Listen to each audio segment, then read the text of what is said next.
wonder what time. Yeah, it's getting kind of late, huh? It ain't past my bedtime. Hey, are you flirting with me? What? Oh. I have seen so many horror movies, and there are still so many more out there that I want to see. It's kind of hard for me to narrow it down, although I do have plenty in mind that I do want to start on when time allows. So I thought I would do a quick video and grab one of the many DVDs out of my collection, kind of randomly, and this is the movie I chose. From 2003, it has been 21 years since this movie released. It is so weird. I remember the first time I watched it, I didn't know what to think of it. Half the time I was dumbfounded because I'm like, what is going on? What's happening? But you know what? I'm going to say I blame House of a Thousand Corpses for my love of the Terrifier films and Art the Clown, because it's a horror movie, but it's so weird and there's a lot of comedy and just some over-the-top kills that it's just like, for some reason, that my brain likes it. Can't explain it. The film includes Sid Haig, Bill Moseley, and Sherry Moon Zombie, along with Chris Hardwick, Rainn Wilson, and Karen Black. The best way for me to explain it to you is this. Two couples go on a road trip. The guys are kind of putting together a book about roadside attractions in small little towns.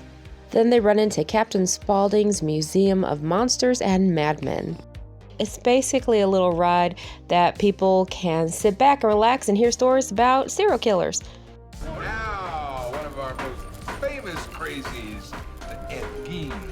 Captain Spaulding, which is the name of the clown played by Sid Haig, has a daughter named Baby, and she has a brother named Otis. There's actually a sequel to House of a Thousand Corpses called The Devil's Rejects, which is probably my favorite out of the two. Yes, there is a third one. I'm not going to talk about it. But Devil's Rejects is one of my favorite movies of all time, and it has a different feel to it. House of a Thousand Corpses is more, I guess whimsical is not the word, because it's pretty dark. Devil's Rejects is a little more realistic. To me, it's more like the 1970s Manson family. What's actually kind of funny is Otis's character went from this weird guy who could probably be a cult leader to Charles Manson. Basically, he turned into Charles Manson. But I do love Devil's Rejects. However, House of a Thousand Corpses has a different feel to it, and if you're wanting something that's a little more fun and I guess lighthearted is not the word again. We're choosing weird words here. My brain, my poor diseased brain. So I did mention Rainn Wilson, and you might know him best as Dwight from the TV show The Office. The American version aired in 2005, so when House of a Thousand Corpses came out, he wasn't really well known. But to me, he will forever be Dwight and Fishboy.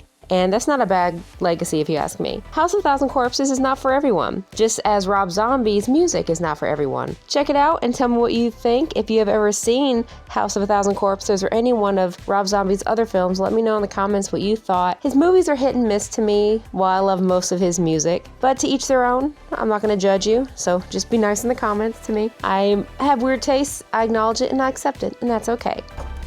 Hey, Poopy Pants, what's new?